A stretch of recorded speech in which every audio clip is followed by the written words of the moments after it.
मैं अश्विन गांधी। मेरा परिचय हरीश काका ने कल तो दे दिया था, बट मैं थोड़ा सा मेरा बस परिचय दे देता हूँ।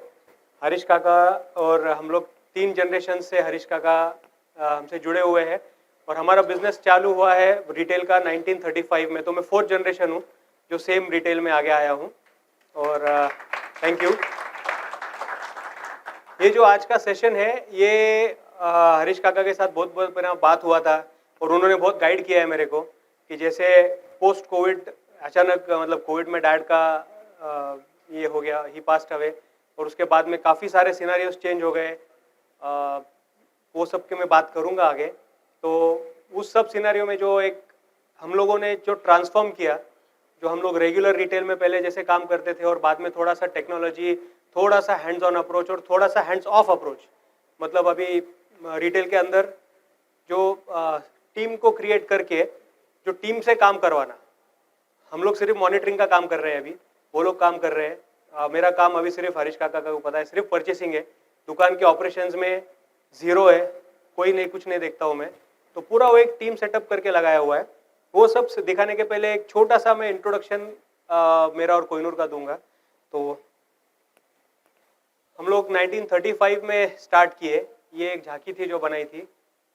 ये 92 का स्टोर है और इसके आगे स्लाइड में पहले 300 स्क्वायर फीट से हम लोगों ने काम चालू किया, दुकान चालू हुई।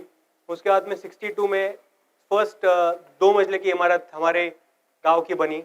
उसके बाद में 92 में डैड ने पूरा रिनोवेट करके उसको और भी बेटर और रेडीमेड्स को उस टाइम पे इंट्रोड्यूस किया था।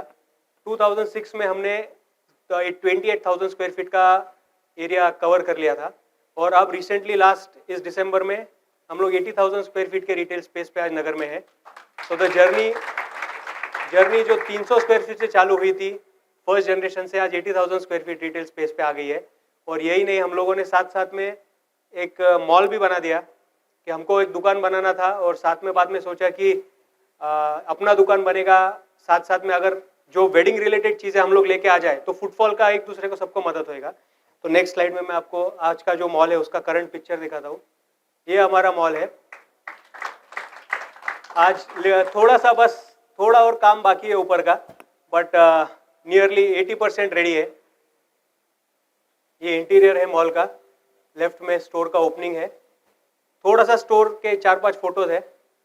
ये स्टोर का एंट्रेंस फॉयर है। ये पूरा लेडीज सेक्शन और एंट्री है। ये लेडीज का वेस्टर्न वेयर, इंडियन वेयर, ये घाघरा सेक्शन है। ये साड़ीज का सेक्शन है। हमारा साड़ीज का फ्लोर लगभग 14,000 फीट का है, 14,000 का। ये एक साड़ी का ही सेक्शन का पार्ट है। फैब्रिक काउंटर, तो फैब्रिक आफ्टर डैट सबको मतलब मेरे को भी डाउट था फैब्रिक का क्या होगा, कितना बिकेगा, कैसा बिकेगा, बट सबने सपोर्ट किया और आज I think our fabric section is one of the biggest in the country, but inventory सबसे कम होगा, वो मैं आगे आपको सबको दिखाऊंगा। ये रेडीमेड सेक्शन है। रेडीमेड्स में भी हम लोगों ने एमबीओ फॉर्मेट में, जैसे लाइफस्टाइल है, शॉपर शॉप्स है, वही कॉन्सेप्ट में जाके शॉप इन शॉप्स करके इन हाउस 4 ब्रांड्स हम लोग खुद के कर रहे हैं। तो साथ में सबको वही रूप दिया हुआ है। ये एथनिक सेक्शन है। Again ethnic section. दुकान का जब हुआ हमारा अभी इनॉग्रेशन, उसके एक रात पहले दिनेश काका, हरीश काका सब लोग दुकान पे थे और डैड नहीं थे। तो दिनेश काका और हरीश काका ने बहुत मदद किया और दुकान का जो मेरे शेल्फ का पहला तागा लगा वो हरीश काका के हाथ से ही लगा। मेमोरी हमारे लिए लाइफ लॉन्ग मेमोरी है।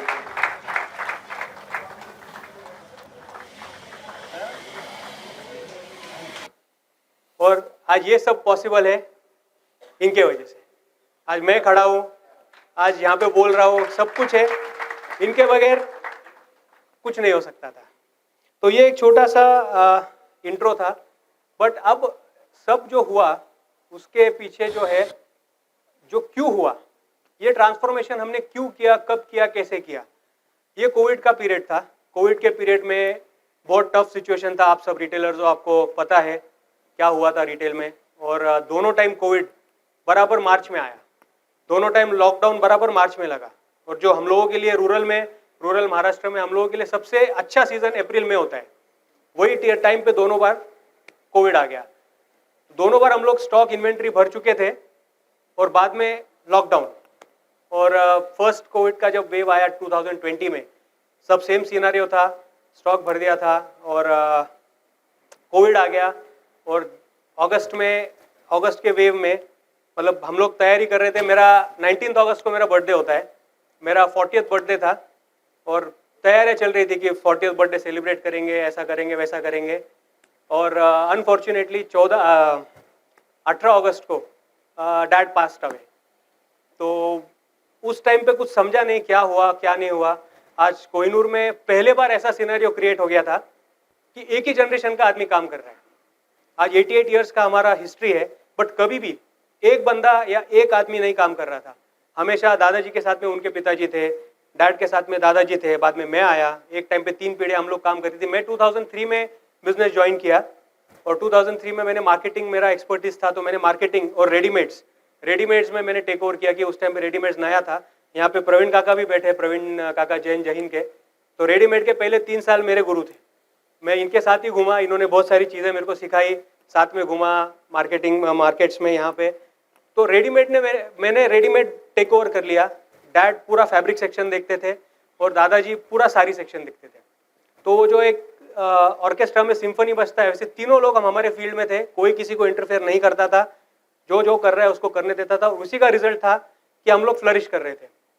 जैसे जैसे दादा का थोड़ा एज 2010-11 में उनका ट्रैवलिंग रिस्ट्रिक्शंस आया, तो बाबा मतलब डैड ने, मैं मेरे डैड को बाबा बोलता हूँ, तो कभी बाबा बोल दिया तो डैड समझ जाना। तो तब उन्होंने सारी का टेक ओवर थोड़ा थोड़ा करके चालू किया। तो अब 2013-14 के आसपास बाबा मतलब मेरे डैड सारी भी देख रहे थे, शूटिंग शटिंग्स भी देख रहे थे, और मेरे पास में था मार्केटिंग और रेडीमेड गारमेंट्स। सडनली जब कोविड हुआ तो मेरे को ऑनेस्टली साड़ी का एबीसी भी नहीं पता था। फैब्रिक्स तो मेरे को पता था, देखते थे, रेडीमेड में गारमेंट्स में भी बनाते थे, करते थे, बट साड़ी का एबीसीडी भी नहीं पता था, किसको सिल्क बोलते हैं, किसको आर्ट सिल्क बोलते हैं। वहाँ से शुरुआत थी। सडनली डैड चले गए और कोविड का पीरियड, स्टॉक्स भरे हुए, दुकानें बंद, स्टाफ 200 फैमिलीज का रिस्पॉन्सिबिलिटी, उनका पेमेंट करना। हम लोगों ने कोविड में वो भी किया, उनका पेमेंट नहीं काटा, पूरा पेमेंट किया उनका। तो वो सब बहुत स्ट्रेसफुल टाइम आ गया था। उस टाइम पे जब मैं वेयर हाउस में गया, कि मैं पहले कभी फैब्रिक देखता ही नहीं था, तो जब मैं वेयर हाउस में गया, यहाँ पे विशाल भी है जो हमारा शूटिंग लीड करता है, फ्लोर मैनेजर है, इन लोगों के साथ में जब मैं वेयर हाउस में गया तो मेरी नींद उड़ गई। मैं जब देखा वहाँ पे कि मतलब mountains and mountains of stock shooting का पड़ा था, रेडीमेड गारमेंट्स का पड़ा था, बट स्पेशली शूटिंग का। और दिनेश काका को पता है, हरीश काका को पता है, लास्ट कितने सालों से हम लोग रेमंड शूटिंग्स में टॉप 5, टॉप 2, टॉप 3 में आते थे। तो वो एक प्राइड का मोमेंट था। बट जब वेयर हाउस पे गया और मैंने जब माल देखा तो लगभग 2.25 करोड़ रुपए का माल वेयर हाउस में था और उतना ही माल शेल्फ पे था। तो वो जब सिनेरियो देखा और सब कुछ देखा, कैरी बैग्स, हम लोग जो कैरी बैग्स देते हैं उसके लगभग 18 से 19 पार्सल थे, उसका एक माउंटेन खड़ा था। तो मैं बोला ये कुछ गलत हो रहा है, तो वेयर हाउस बना के गलती तो नहीं कर दिया। तो उस टाइम पे फिर जब बैठे, डीप डाइव किया, सब समझा कि बहुत सारा पैसा स्टॉक में अटका है। अगर स्टॉक में से पैसा निकल गया तो इंस्टेंटली 3-3.5 करोड़ रुपए का पंपिंग आ जाएगा कंपनी को, एज अ बंदा। तो फर्स्ट डिसीजन मेरा था जो था कि मैंने रेमंड का बुकिंग नहीं किया, एक रेमंड का बुकिंग स्किप कर दिया। उसके बाद में हमने इन्वेंट्री कंट्रोल पे आना चालू किया। आज की कंडीशन में आपको पूरे फिगर्स दिखाऊंगा, तो आपको थोड़ा आइडिया आएगा कैसे हम लोगों ने ट्रांसफॉर्मेशन लाया। सबसे पहले तो इसके बाद में हम लोगों ने एक दुकान में सिस्टम बना लिया, मेरा गाला मेरा मालिक। हर एक गाले के लिए वो सेल्समैन जिम्मेदार है, मैं नहीं। उसमें रिफिलिंग करना है, माल डालना है, कम है ज़्यादा है उसका जवाबदारी। हर एक गाला हमारा रोज सुबह स्टॉक काउंट होता है, शाम को स्टॉक वापस काउंट होता है, वो गाले वाला करता है। तो एवरीडे स्टॉक टैली हो रहा है, थोड़ा बहुत 19-20 आता है, वो मैनेज करते हैं। बट उससे क्या हो गया, ओनरशिप जिसको बोलते हैं, हमने दुकान की ओनरशिप नहीं, हमने गाले की ओनरशिप वो सेल्समैन को देके हम लोग छोड़ दिए। अब उसका प्रॉब्लम है, मेरे पास चेक्स नहीं है, उसको आना पड़ेगा, चेक्स नहीं है, जो भी है। तो वो हमने चालू किया और उसका अभी रिजल्ट्स मैं आपको दिखाऊंगा। भैया स्लाइड नंबर 2 पे जाइए। तो ये करने के बाद हम लोगों ने बेस स्टॉक बनाना चालू किया। मैं डेटा की बात बहुत करूंगा इधर। हम लोगों के पास फॉर्चुनेटली 1992 से मेरे दादा ने हरीश का को पता है, नितेश का को पता है, 1992 से हम लोग कंप्यूटराइज बिलिंग पे, तो हमारे पास डेटा पूरा पड़ा था, पर हमने डेटा कभी खोल के देखा नहीं। हमने कभी डेटा खोल के देखा नहीं। डेटा ऐसी चीज है जितना आप घुसो उतना आपको पता चलेगा अंदर क्या हो रहा है। तो हम लोगों ने ड्रिल डाउन करना चालू किया, हर एक सेगमेंट का, हर एक सेक्टर का, हर एक कैटेगरी का, including saris, everything. Base stock create किया। बेस स्टॉक का क्रिएशन कैसे किया? पीछे के ट्रेंड्स उठाए 4 साल के, वो ट्रेंड्स के हिसाब से किसका माल कितना आता है, कितना बिकता है। हमने एक बेंचमार्क कर दिया स्टोर में, हर एक प्रोडक्ट कम से कम 5 बार घूमेगा, 5 टाइम्स रोटेशन होना चाहिए, कम से कम 5 टाइम्स रोटेशन होना चाहिए। वो हिसाब से हमने बेस स्टॉक बनाया। बेस स्टॉक बनाने के बाद में उतना ही माल भरा और उसको ही घुमाना चालू किया। जैसे ही वो घुमाना चालू किया, पहले तो मेरे को बहुत रेजिस्टेंस आया। मेरा जो स्टाफ था, सडनली बाबा जाने के बाद मैंने शूटिंग को, मेजरली शूटिंग साड़ीज में प्रॉब्लम आया। गारमेंट्स में तो भी थोड़ा होल्ड था, 20 साल से गारमेंट्स में, तो लोगों को समझता था। पर ये लोग बोले कि क्या कर रहा है पता नहीं, माल क्यों नहीं मंगा रहा है, माल क्यों नहीं मंगा रहा है, माल क्यों नहीं मंगा रहा है। तो काफी हमारा रेजिस्टेंस आया। वो 2-3 मेरे फ्लोर मैनेजर्स थे, इंक्लूडिंग विशाल इधर खड़ा है, उसको पता है। माल माल माल माल माल पर माल रोक दिया। अब उसका इफेक्ट क्या होता है मैं आपको आगे के स्लाइड में दिखाऊंगा। बट उसके पहले हम लोग जो टेक्नोलॉजी में बात कर रहा हूँ रिटेल में, तो what is technology in retail? बहुत लोगों को लगता है सिर्फ इन्वेंट्री टेक्नोलॉजी। तो I will just take you, मैं आपको थोड़ा सा एक स्लाइड में आगे जाऊंगा। ये हम लोग कर रहे हैं आज की तारीख में दुकान में। सबसे पहला चीज हम लोग कर रहे हैं CSI, कस्टमर सेटिस्फैक्ट्री इंडेक्स। हम लोग हमारे कस्टमर्स को ये 3 फेजेस में आज कॉल करते हैं। पोस्ट परचेस 1 महीने के बाद, और एक्सचेंज के लिए। ये मैं समझाता हूँ कैसे करते हैं। हमारा 8 लोगों का CRM टीम है जिसका काम एक ही है, फोन करना। बाकी उनको कोई काम नहीं है, वो फ्लोर पे आते नहीं है, दिखते नहीं है किसी को, वो पीछे बैठे हुए बैकएंड पे। जैसे ही कस्टमर हमारे से परचेस करके गया, दिन के 800 700 800 बिल होते हैं अप्रोक्सीमेटली, 700 बिल हो गए। दूसरे दिनों लिस्ट रात को प्रिंट आउट पहुंच जाता है CRM टीम के पास। वो उनको फोन करते हैं कि सर कल आप हमारे स्टोर पे आए थे, आपका एक्सपीरियंस कैसा रहा। इसको हमने गूगल शीट से इंटीग्रेट किया है और क्वेश्चनर्स डाला है और रेटिंग डाला है 1 से 5 का। जो अपने को बहुत लोगों को अपने को फोन आते हैं कि 1 से 5 तक रेट कीजिए होटल्स के, इसके सेम सिस्टम। रैंडम क्वेश्चंस कुछ नहीं, सिस्टम 7 क्वेश्चन सेट है, वही क्वेश्चन सबको पूछे जाते हैं। 1 to 5 का मार्किंग मिलता है और उसके ऊपर से हम लोग कस्टमर सेटिस्फैक्ट्री इंडेक्स निकले, कस्टमर कितना सेटिस्फाइड है। मैं आपको आगे एक प्रेजेंटेशन में दिखाऊंगा, जो हम लोग MMR करते हैं उसका दिखाऊंगा मैं। तो ये है, तो एक फोन जाता है नेक्स्ट डे, एक फोन जाता है 1 महीने के बाद। इसके क्वेश्चंस अलग है। इसके क्वेश्चंस ये है कि सर आप हमसे परचेस करके चले गए थे, प्रोडक्ट ठीक है, कोई प्रॉब्लम नहीं है, कोई इश्यूज है, कोई कंप्लेंट्स है, तो प्लीज बताइए। ये फोन बहुत कम लोग करते हैं, पर ये फोन हम लोग 1 महीने के बाद करते ही करते हैं। ये फोन हम करते हैं, ये फोन हम करते हैं। और एक फोन जाता है एक्सचेंज। सबके दुकान में एक्सचेंज काफी होता है, बदली आया एक्सचेंज करके गया। एक्सचेंज का डेटा निकलता है शाम को, कितने लोगों ने एक्सचेंज किया। एक्सचेंज वाले कस्टमर सबसे अपन बोलते हैं मतलब सबसे इरिटेटिंग कस्टमर है, बदली बहुत करते हैं। बट उनको जब आप फोन करोगे कि आप एक्सचेंज करके गए प्रोडक्ट, अभी तो प्रोडक्ट ठीक है, कोई प्रॉब्लम है तो वापस आ जाइए एक्सचेंज करने के लिए, हम लोग खुला सामने से बोलते हैं। कोई नहीं आता है, 99% लोग नहीं आते।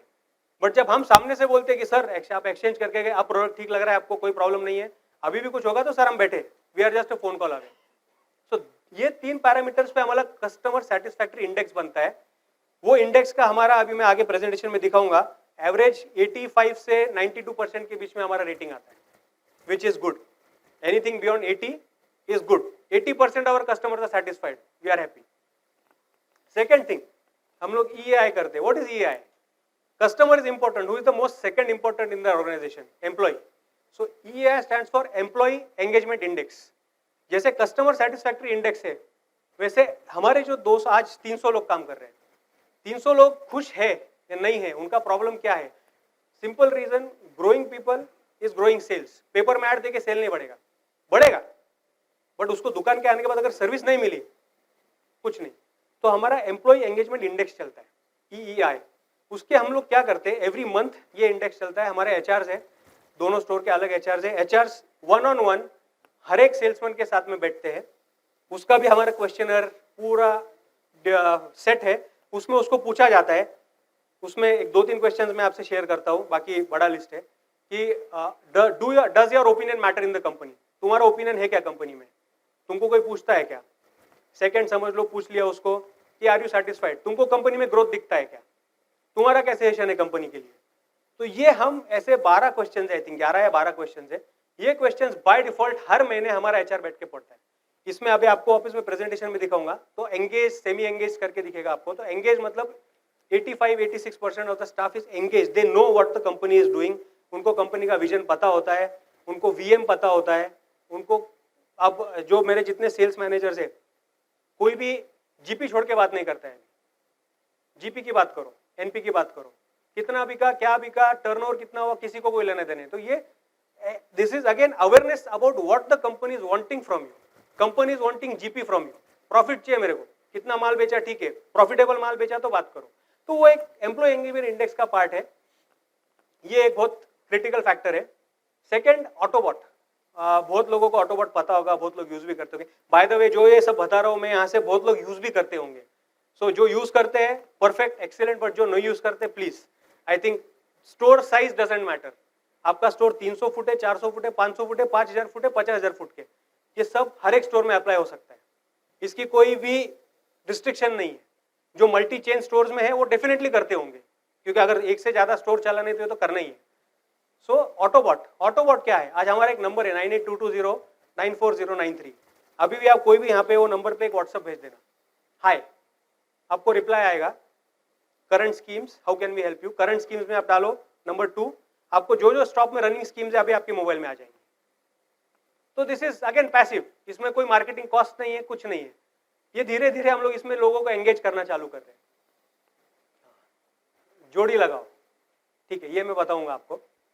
सीआरएम, ये तो बहुत कॉमन प्रैक्टिस है, ये लोग सब करते हैं, promotional calls, birthday, new product. But अलग क्या करते हैं, अब टेक्नोलॉजी कहां पे काम आती है इसमें।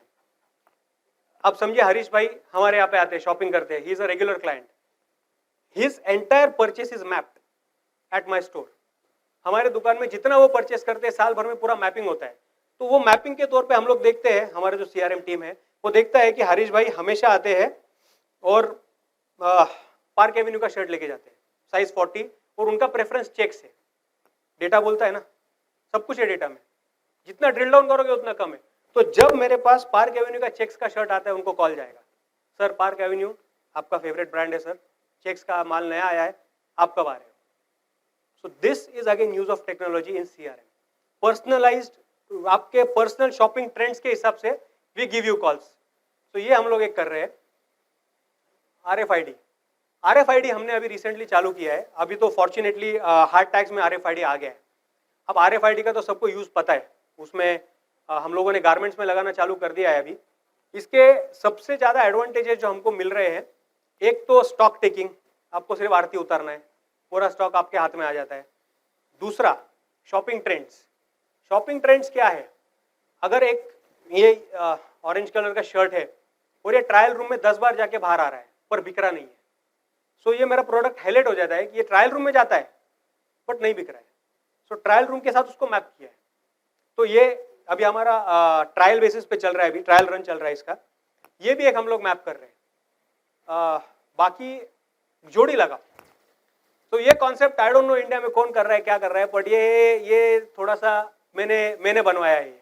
इसमें क्या है, आज हमारे स्टोर में जितने लोग आते हैं, जितने कस्टमर्स आते हैं, जैसे ही वो एंटर करते हैं, मेरे 2-3 होस्टेसेस खड़े होते हैं वहां पे, उनको ग्रीट करते हैं। और अगर वो रेगुलर कस्टमर है तो उसके पास एक खुद का क्यूआर कोड है, अगर नहीं है तो उसको सिर्फ मेरे को मोबाइल नंबर बोलना है, मैं उसको क्यूआर कोड का रिसीट या व्हाट्सएप भेज देता हूँ, उसके पास वो व्हाट्सएप आ जाता है। अब ये क्यूआर कोड क्या करता है, अब ये क्यूआर कोड कस्टमर का आइडेंटिटी हो गया। अब जब वो मेरे सेक्शन में आता है, समझो वो शूटिंग सेक्शन में आ गया, तो मेरे जो मैनेजर्स है उनका काम क्या है, जोड़ी लगाओ, शादी कराओ। वो कस्टमर का क्यूआर कोड स्कैन करते हैं, वो सेल्समैन का क्यूआर कोड स्कैन करते हैं, उनको छोड़ देते हैं, चले गया।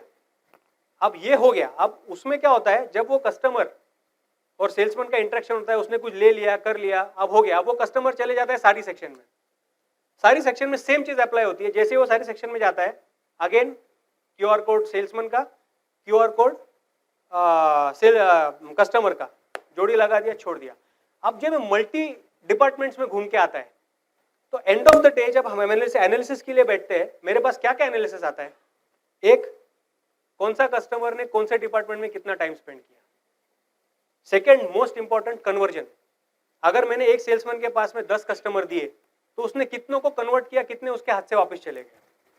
नंबर 3 सबसे इंपॉर्टेंट मेरे हिसाब से, कि एक कस्टमर रहेगा जो उसका वर्किंग लाइव वर्किंग टाइम आता है अपने हाथ में, कि दुकान में एंगेज कितना टाइम रहा वो, भले उसके 10 घंटे का ड्यूटी, 8 घंटे का ड्यूटी है, पर वो 6 घंटा या 3 घंटा काम किया, एंगेज ड्यूटी। उस ड्यूटी के अंदर ऐसे कुछ बंदे मिलते हैं जो 3 घंटे में 2 लाख का माल बेच देते हैं, और कुछ लोग ऐसे मिलते हैं जो 8 घंटे में 2 लाख का बेचते हैं। तो मेरे लिए कौन सा इंपॉर्टेंट पर्सन है, किसके साथ बैठ के बात करना चाहिए, ये। सो ये जो ट्रैकिंग है, ये बहुत ब्यूटीफुल ट्रैकिंग है। ये कोई आपको आई डोंट नो कौन सा सॉफ्टवेयर देगा, बट ये हम लोगों ने कस्टमाइज करके लिया हुआ है। So this is very very effective. Customer का सेल्फ एनालिसिस हो जाता है, सॉरी सेल्समैन का सेल्फ एनालिसिस हो जाता है, प्लस कस्टमर का ट्रैकिंग हो जाता है। Second, inventory and stock control. जैसे मैंने स्टार्टिंग में बताया, मैं इस पे अभी ज्यादा इलॉबरेट नहीं करूंगा, क्योंकि ये वही है, पहले जो हम लोग माल भर के बैठते थे, अब उसमें मैंने लिखा भी है, नो मोर बुफे ओनली आ ला कार्ट है। बुफे नहीं लगेगा, जो चाहिए ऑर्डर दो, आ जाएगा टेबल पे। तो वो सिस्टम हम लोगों ने हर एक फील्ड के लिए चालू किया। अब मैं कुछ फिगर्स आपके साथ शेयर करूंगा, तो ये फिगर्स से थोड़ा सा मैं आपको आइडिया देने की कोशिश करूंगा। 1 अप्रैल 2018 से 31 मार्च रेमंड का है। हम लोगों ने 54,000 मीटर परचेस किया, 39,000 सेल किया। क्लोजिंग बैलेंस मेरा 21,000 मीटर था। कितना अमाउंट अटका मेरा? 2.5 करोड़। 2.5 करोड़ स्टॉक में अटका। कितने बार घुमा माल? 2.5 बार घुमा। नया सिस्टम लाके हमने ये 2000, ये लेटेस्ट लास्ट ईयर का डेटा है, 27,000 परचेस किया, 23,000 बिका। मेरा क्लोजिंग बैलेंस 6,000 मीटर माल मेरे पास पड़ा हुआ है। मेरा अमाउंट कितना अटका हुआ है? 1 करोड़। और घुमा कितने बार? 4 बार। मैंने कितना अमाउंट फ्री कर दिया? अब ये पहले का इफेक्ट नहीं है, उसके लिए 39 के जगह पे 23 सेल हुआ है, बट स्टिल 4 बार माल घुमा है। सो ये मेरे हिसाब से बहुत बहुत सक्सेस मिला है मेरे को। और ये एक ही ब्रांड का मैं शेयर कर रहा हूँ, क्योंकि हम लोग शूटिंग रिलेटेड है, उसके लिए शूटिंग है। मेरे पास साड़ी है तो साड़ी का भी डेटा है, मेरे पास रेडीमेड का भी डेटा है, मेरे पास रेडीमेड एथनिक का भी डेटा है, जो आज की तारीख में सबसे घातक है। रेडीमेड एथनिक में इधर आ जाता है सब कुछ, ना सेल में बिकता है, ना कोई फ्री लेता है। वो एक चीज है। इसके आगे ये तो हो गया, पहले हम लोग डेटा कैसा पढ़ते थे और आज हम डेटा कैसा पढ़ते हैं, ये भी आपको दिखाऊंगा मैं। पहले हम लोग डेटा ऐसा पढ़ते थे, कैटेगरी रेमंड, शूटिंग, परचेस, कितना कितना। आज हम डेटा ऐसा पढ़ते हैं, suiting checks Raymond, suiting jacquard Raymond, suiting plain Raymond, suiting printed Raymond, suiting stripe Raymond, suiting structure Raymond. अब ये जगह कम है। अगर मेरे को आज बैठ के चेक्स के अंदर ब्लू कितने, ग्रे कितने, ब्राउन कितने, इसमें भी घुसना है, 2 मिनट का काम है। तो जब हम लोग बुकिंग पे बैठते हैं, हमको पता है ब्लू चेक्स को हाथ नहीं लगाना। चेक्स दिख रहा है, बिक रहा है, पर ब्लू चेक्स नहीं लेना, स्टॉक में पड़ा है। ग्रे बिक रहा है, ग्रे लो। तो सेम चीज इसके लिए एप्लीकेबल है।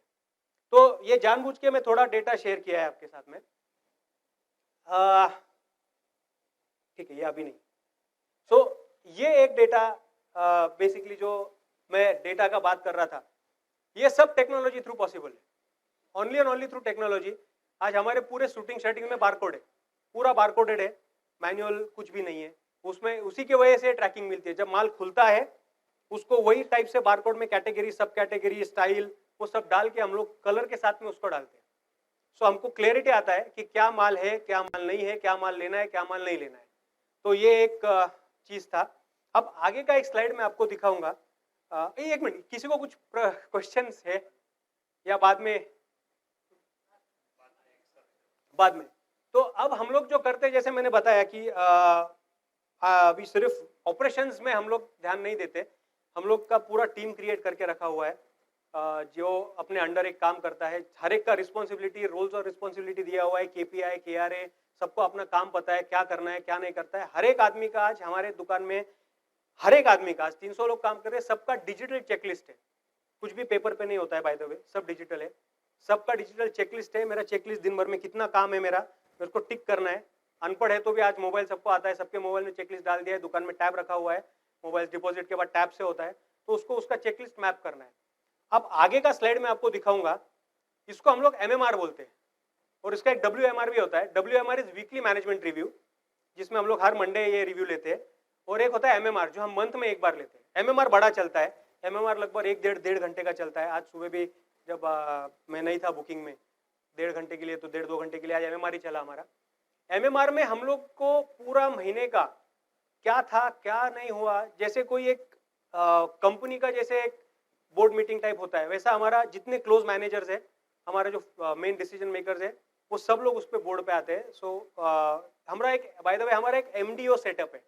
MDO is managing directors office, जैसे पीएमओ होता है, उसमें हम लोगों के 6 लोग हैं जो पूरा एमडीओ रन करते हैं। उसमें हमारा एमआईएस का बंदा है, एक हमारे ऑडिट मैनेजमेंट की टीम है, फ्लोर मैनेजर है, स्टोर मैनेजर है, ऐसे हमारे 7 लोग हैं टोटल में, 6 से 7 लोग, वो लोग पूरा ये रन करते हैं। तो ये जो हम लोग एमएमआर की मैं बात कर रहा हूँ, ये एमएमआर में बहुत सारा डेटा अपने को आपको देखने को मिलेगा जो मैंने कंपाइल, ये रेगुलर एमएमआर है, सिर्फ मैंने जानबूझ के थोड़े नंबर्स ट्विक किए हुए, नंबर्स ओरिजिनल नंबर्स एमएमआर में नहीं दिखेंगे आपको, थोड़े से ट्विक किए इधर से उधर, तो वो जानबूझ के किए। तो वह ये थर्ड वाला स्लाइड लगा,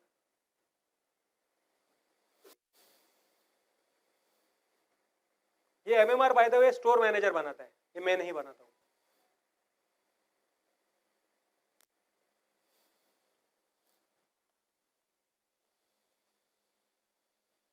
जो मैंने आपको एचआर का बोला था, ईए एनालिसिस, ये मे का है, 87% रेटिंग एंगेज। अगर 80 के ऊपर स्कोरिंग आया इसमें, जो मैंने ईए आपको बोला था एम्प्लॉय एंगेजमेंट इंडेक्स, ये उसका बात है। अगर ये 80 के नीचे गया तो इसके ऊपर बात होती है। 80 के ऊपर रहा तो हम लोग जनरली इस पे बात नहीं करते। 80 के नीचे गया तो सेमी एंगेज बोलते हैं, तो हमको उसमें फिर पॉइंट्स आते हैं कि एम्प्लॉय अपना स्टाफ को क्या क्या इश्यूज है जिसकी वजह से रेटिंग ड्रॉप हुआ है, तो फिर वो शीट लेके बैठ के उस पर डिस्कशन होता है।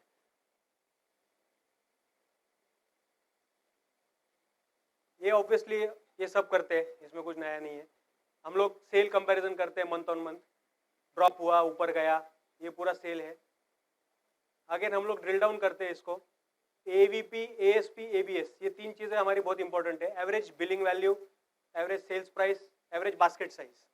सो सबको ये पता है नहीं है तो भी मैं एक बार बता देता हूँ। एवरेज बिलिंग वैल्यू इज, एक बिल लगभग दुकान में 2400 रुपए का होता है, सिंगल बिल। एएसपी मतलब एवरेज सेलिंग प्राइस, एक प्रोडक्ट का एवरेज सेलिंग प्राइस 1300 रुपए है। एबीएस एवरेज बास्केट साइज 1.8, मतलब समझो 2 आइटम, एक आदमी आता है तो 2 आइटम लेके जाता है। तो इन शॉर्ट अगर दुकान में कोई एक आदमी आता है तो वो 2 आइटम लेके जाता है, उसका बिलिंग लगभग 2400 रुपए का होता है और 1300 रुपए के आसपास का एक आइटम होता है approximately. Number of bills achieve और टारगेट्स, जैसे यहाँ पे हम लोग 72% टारगेट अचीव कर चुके, उससे ऊपर नहीं कर चुके। सिमिलरली मैंने बताया जैसे क्वांटिटी का भी एनालिसिस होता है। अच्छा, क्वांटिटी का भी एनालिसिस करते टाइम इसको अभी हम लोग स्प्लिट करते हैं category wise, department wise, category wise. तो आगे आएगा, मैं आपको आगे दिखाऊंगा उस टाइम पे। ये एवीबी एवरेज बिलिंग वैल्यू, अभी टारगेट हमारा था 2900 रुपए, 2400 रुपए पे, तो 85% अचीवमेंट है। अगेन एबीएस, एबीएस 100% अचीवमेंट है, target was 1.8, we have done 1.8, so 100% दिख रहा है। एएसपी अगेन सेम चीज। कन्वर्जन परसेंटाइल सबसे इंपॉर्टेंट मेरे हिसाब से कन्वर्जन है। आज 43% कस्टमर दुकान में कन्वर्ट हो रहे हैं और बाकी 57 वापस जा रहे हैं। सो ये analysis is very important to us. इसको बाद में जाके हम लोग वापस सेग्रीगेट करते हैं डिपार्टमेंट वाइज। मे भी कोई डिपार्टमेंट में 90% आए, कोई डिपार्टमेंट 30% आए, तो एवरेज आउट इधर आता है उसका। डिपार्टमेंट वाइज कंट्रीब्यूशन, कौन सा डिपार्टमेंट सेल में कितना कंट्रीब्यूट कर रहा है, तो ये उसका एक एनालिसिस है। 36 है, शूटिंग शर्टिंग मिलके लगभग 20 कुछ है, सारीज 22% है, लेडीज रेडीमेड और एथनिक, ये सेल में इनका कंट्रीब्यूशन है। Again number of customers, male कितना, फीमेल कितना, हम लोग पूरा डेप्थ में उसको रखते हैं तो वो ध्यान में आता है। ओवरऑल फुटफॉल मेल, ये मैं थोड़ा पास ऑन कर देता हूँ, ये इतना, ये क्रिटिकल। ये मंथ ऑन मंथ होता है और ये वीकली भी होता है। डिपार्टमेंट वाइज सेल क्वांटिटी, अब जैसे इसका अगर उदाहरण दूं, साड़ी का स्टॉक में 13% इसका कंट्रीब्यूशन है, बट सेल में 22% है। सो दिस इज ग्रीन, ये गुड है। सिमिलरली पीछे कौन है, अब शर्टिंग, शर्टिंग में 23% से स्टॉक में कंट्रीब्यूशन है, बट सेल में 12% है, इधर रेड है। शर्टिंग में माल कंट्रोल करना चाहिए। तो ये एक इंडिकेटर है। फिर अभी इसके अंदर और घुसेंगे, जब ये आएगा तो वापस ये फ्लोर मैनेजर के साथ में बैठा जाएगा शर्टिंग के, कि तेरे पास एक्सेस स्टॉक है, माल जा रहा है, किस में जा रहा, तेरा माल खोलो। तो ये हम लोग मंथली रिव्यू करते हैं। ऐसे हर एक कैटेगरी का होता है, quantity of stock, everything. Ageing very very very important, सबसे इंपॉर्टेंट। अब ये नया स्टोर है, उसके लिए थोड़ा इधर पुराना माल कम है, बट अगर ये मैं आपको एमजी रोड स्टोर का दिखा दूं तो वहां पे हमारे बहुत सारे अभी चैलेंजेस अभी सॉल्व हो गए, बट बहुत सारे चैलेंजेस थे। ये बहुत इंपॉर्टेंट है। अब जैसे आप देखेंगे, ये मेरे लिए रेड लाइन है। जुलाई से दिसंबर का 3% कॉन्ट्रीब्यूशन है मेरे पास माल का, जो मेरा अटका है, जो 180 टू 360 डेज है। तो मेरा फर्स्ट प्रायोरिटी इसको लिक्विडेट करो, इसको बाद में देखेंगे, पहले इसको लिक्विडेट करना है हमको। और इसको लिक्विडेट करते टाइम भी हम लोग इसको कैटेगरी वाइज अगेन बैठ के लेते हैं, और जब मैनेजर्स के साथ बैठते हैं, ये स्टोर मैनेजर का रिव्यू है, जब फ्लोर मैनेजर्स के रिव्यू में बैठते हैं तो उनके साथ में उनके सेक्शन की बात करते हैं, तो इसको स्प्लिट करके सेक्शन वाइज बात करते हैं। और हमने और एक नया चीज किया, I think I don't mind sharing it with you. हम लोगों ने क्या किया है कि एक टाइमलाइन बांधा है। कोई भी प्रोडक्ट दुकान में अगर 2 महीने के ऊपर रुक गया, कोई भी प्रोडक्ट कितना भी अच्छा हो, तो हम लोग उस पर सेल चालू करते हैं। हमने नया एक काउंटर, हर एक फ्लोर पे एक नया काउंटर जैसे ओपन किया है, विच इज 12 महीना सेल। जो भी माल नहीं बिका वो उठा के 2 महीने का उधर डाल देते हैं। इन्वेंट्री हम लोगों को एक सीजन के आगे कैरी नहीं करना है, कुछ भी हो जाए। उसको एट कॉस्ट लिक्विडेट करना पड़ा वो भी करेंगे। तो अगर उसको 2 महीना हो गया तो हम लोग उसको सेल में डालते हैं 10 से 15% के बीच में प्रोडक्ट को। उसके बाद में अगर उसको 60 से 90 डेज हो गए तो हम लोग 5-7% और बढ़ा देते हैं उसके ऊपर। और अगर उसके ऊपर चले गया तो हम लोग परसेंटेज वाइज उसको बढ़ाते जाते हैं। जब तक वो लिक्विडेट नहीं होता है हम लोग उसको परसेंटेज में बढ़ाना। टारगेट एक ही है, सीजन के पहले खत्म करना, नेक्स्ट सीजन उसको कैरी नहीं करना। तो ये एक स्लाइड है एजिंग की। जीपी अगेन वेरी इंपॉर्टेंट, कौन सा माल बेचना है, नहीं बेचना है, मिनिमम जीपी। अब इधर एवरेज आउट जीपी जो आ रहा है, ये सब फिगर्स है। 32% मेरा आ रहा है, कैटेगरी वाइज जीपी आ रहा है। सो अगर इसके ऊपर से मैं चले जाऊं तो लगभग सब कुछ अभी तक तो कंट्रोल में है, ऐसा कोई है नहीं। शूटिंग सेटिंग में हाईएस्ट जीपी है, ये मेरे लिए शॉकिंग था ऑनेस्टली, मेरे को नहीं मालूम था। जब तक शूटिंग सेटिंग टेक ओवर नहीं किया मेरे को मालूम नहीं था। ये इधर आता है। बाकी तो जीपी पे भी बहुत सारी बातें होती है कि अभी हम लोग टारगेट जीपी के देते हैं। GP NP is most important to us, जैसे बोलते हैं कि बॉटम लाइन टॉप लाइन। अब वही फंडा हम लोगों ने, हमारे पूरे मैनेजर्स यही फंडे से बात करते हैं। जीपी अगर लेस आया, अगर 25% के नीचे जीपी आया उसका, तो उसको बैठने का है साथ में। Then he has to manager it is his responsibility. कौन सा? हाँ, प्राइस ऑलरेडी डिसाइडेड है, but product wise, category wise, आपका सूट का कैटेगरी आपको 35% जीपी दे रहा है, शेरवानी नहीं दे रहा है, तो शेरवानी पे काम करना चाहिए। हम लोग उसको department wise, category wise split करते हैं। नहीं नहीं, आप कितना जीपी बढ़ाओगे? अगर आपके पास शेरवानी का माल अटका है, आप एथनिक डिपार्टमेंट अगर आप बात करो, एथनिक डिपार्टमेंट का ओवरऑल जीपी 35% है, यू आर सेटिस्फाइड, 35% जीपी आ रहा है, आई एम हैप्पी। बट जब उसको फोड़ के देखोगे आपको पता चलेगा आपको कोई चीज 40% दे रही है, कोई चीज 20% दे रही है, तो आपको 20% पे लेके बैठना पड़ेगा। उसका माल आपको रुकाना पड़ेगा, ये लिक्विडेट करना पड़ेगा। अगर लिक्विडेट नहीं करोगे इन्वेंट्री बढ़ेगा, इन्वेंट्री बढ़ने के बाद फिर आपको मालूम है मतलब क्या करना पड़ेगा। और निकालने के लिए आप निकालोगे कैसे? मेजरली एथनिक पे बहुत इंपॉर्टेंट है। फॉर मी तो जीपी अगर माल अटक गया, तो रोटेशन रुक गया। शेल्फ स्पेस कितनी है? 100 शेरवानी। अगर 100 शेरवानी से 80 अटक गई तो क्या जीपी क्या रोटेशन? नया माल लाएंगे अपन 100%। तो उसके लिए तो उसको लेके बैठना है ना कि क्या हुआ, where we went wrong. So the analysis is not to increase the GP, where we went wrong, correction किधर करना है, यही सीजन में करना है। अगले सीजन में अगर वो शेरवानी लेके चले जाओ या वो एथनिक लेके चले जाओ, नहीं बिकने वाला। और एथनिक तो मालूम है फ्री में भी नहीं लेता है कोई। शर्ट ट्राउजर तो भी परसेंटेज में निकल जाएगा, साड़ी निकल जाएगा, घाघरा और एथनिक कितना भी डिस्काउंट तो नहीं जाता है। हम लोगों ने सब ट्राई करके देखा, एक पे एक फ्री करके देखा, सब करके देखा, नहीं, इट डजंट मूव। जो मैं परफॉर्मेंस मॉनिटरिंग की बात कर रहा था, ये स्टोर मैनेजर की केपीआई है। उसके KPI ये हिसाब से डिसाइड होता है 100 में से उसको 75 मार्क्स मिले, कहाँ कहाँ पे कम पड़ा है वो यहाँ पे दिखता है। रेवेन्यू अचीवमेंट में उसको 10 में से 6 है, ये एट्रिशन, प्रोसेस एडरेंस, प्रोसेस में कम आया है, ये हर एक चीज में। अब हमने 25% अचीव करना था, 28 किया हुआ है, तो उधर प्लस माइनस है। तो ये पूरा एक मार्कशीट बनता है हर एक आदमी का, ये स्टोर मैनेजर का भी बनता है और अभी हर एक सेल्समैन का भी बनाना चालू किया जस्ट लास्ट मंथ से। हर एक सेल्समैन का ये परफॉर्मेंस शीट बनता है। जो मैं EI एम्प्लॉय एंगेजमेंट इंडेक्स की बात कर रहा था, तब हम लोग वो सेल्समैन का मार्कशीट लेके भी बैठते हैं कि तेरे को 100 में से 70 आया, क्या प्रॉब्लम है, क्या नहीं समझा, क्या माल नहीं था। बहुत बार क्या होता है, मैं क्या करूं सर, माल ही नहीं था, मैं क्या बेचूं, ठीक है, क्या प्रॉब्लम है। तो उसके अंदर हम लोग EI में घुसते हैं। यस,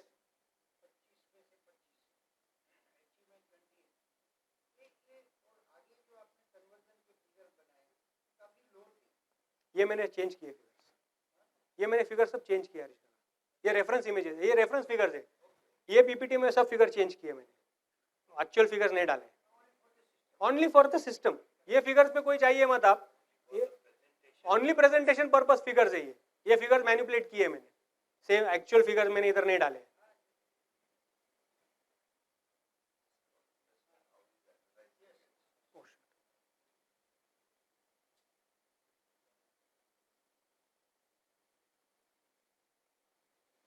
ये शीट बनता है एक्सपेंसेस।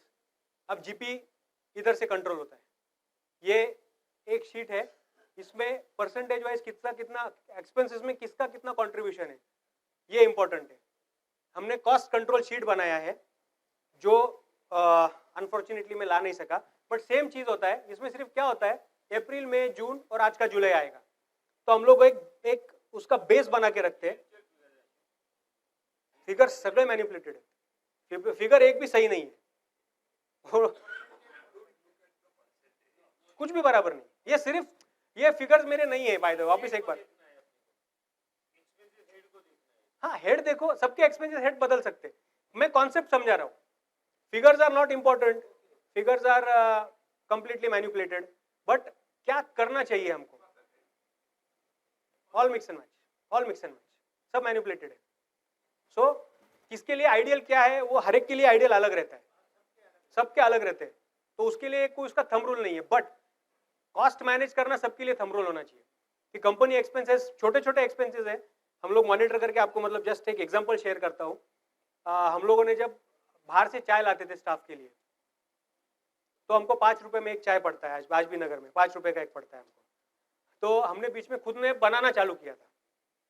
जब हमने वो कॉस्ट कैलकुलेशन किया तो हमारे टी एक्सपेंसेस बढ़ गए, क्योंकि दूध एक्सेस आ जाता था, चाय की पत्ती पड़ी रहती थी, एक्सेस में आती थी। तो वो छोटा एनालिसिस है, बहुत बड़ा मैटर नहीं करता है।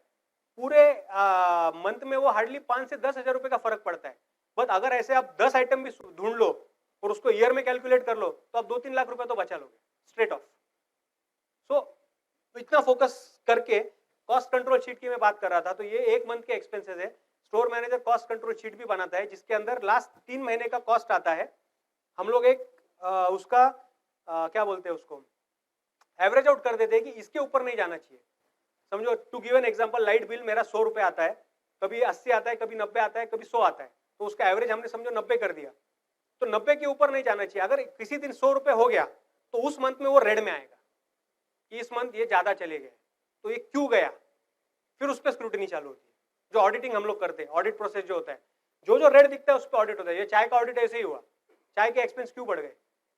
अब बीच में हम लोगों के just to give an example, ये जो parcel and packaging courier charges है वो हाई हो गए थे, तो ये एकदम से हाई क्यों हो गया। तो हम लोग बैठे तो पता चला GR बहुत हो गया कंपनी का। तो क्या होता है उसके वजह से पता चलता है कि क्यों, सिर्फ छोड़ के नहीं हो गया देखेंगे, छोटा छोटा मैटर है, very small things, but we make sure we control them.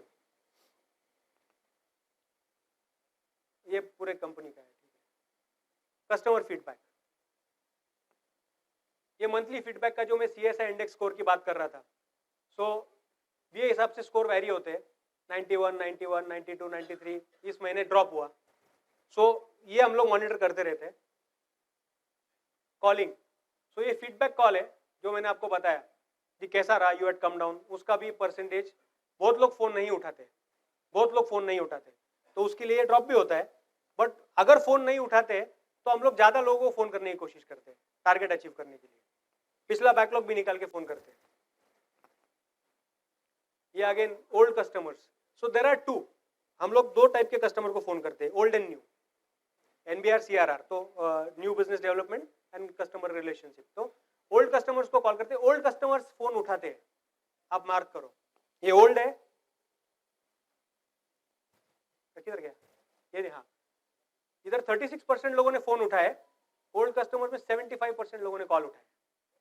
So this is a difference. Old customer के पास नंबर भी सेव्ड है हमारे, तो जैसे हम लोग कॉल करते हैं कोई प्रॉब्लम आया तो हमको बताना, लोग सेव करते हैं फोन और लोग उठाते भी है फोन। ये न्यू कस्टमर 36% नहीं उठाते, टाइम लगता है, जैसे जैसे रिलेशनशिप डेवलप होता है।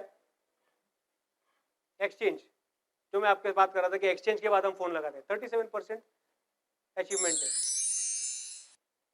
प्रमोशनल कॉल्स, ये ठीक है, ये बहुत लोग अवॉइड करते हैं। अब ये CRM है, जैसे मैंने स्टोर मैनेजर का दिखाया था, हर एक बंदे का परसेंटेज बनता है। अब ये टास्क, जो हम लोग टास्क में बोला था, नंबर ऑफ चेकलिस्ट है, FMS चल रहे हैं, तो ये सब टास्क है जिसकी चेकलिस्ट हमारे पास है, ये ठीक है। ये प्रोसेस इंप्लीमेंटेशन शीट्स भी हमने बनाई है बाय द वे, छोटी छोटी चीजें, सबके गूगल फॉर्म्स है, मैनिक्विन कब चेंज करना है, वेडिंग शीट बनानी है, CSI फीडबैक फॉर्म बनाना है, स्क्रैप कब करना है, कैश डिपॉजिट का एक चेक बनाया है, चेकलिस्ट बनाया है।